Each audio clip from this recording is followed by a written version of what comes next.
বিভিন্ন দেশের সরকাররা একটি আন্তর্জাতিক সম্মেলনে একত্র হয়েছিলেন। সেখানে বিভিন্ন দেশের কার্যক্রম সম্বন্ধে আলোচনা হচ্ছিল।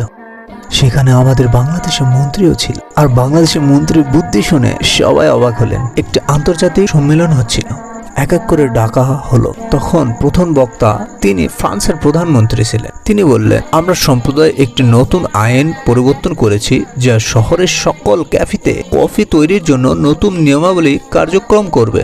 ইংল্যান্ডের প্রধানমন্ত্রী বললেন, আমরা নতুন একটি সিস্টেম চালু করেছি, যা সব পাবলিক টয়লেটে 20 পাউন্ড জরিমানা নির্ধারণ করেছে। যদি কেউ সেই নিয়ম অনুসরণ না করে, তাহলে সেই জরিমানা তাকে দিতে হবে। এভাবে তিনি তার বক্তব্য পেশ করার পর তিনি চলে গেলেন। এবার বাংলাদেশের প্রতিনিধিকে ডাকা হলো। তিনি একটু বেশি চালাকি করে বললেন, আমরা সিদ্ধান্ত নিয়েছি যে আমাদের সকল সরকারি অফিসে কাজ করার জন্য প্রতিদিন দুপুর 12টা থেকে 1টা পর্যন্ত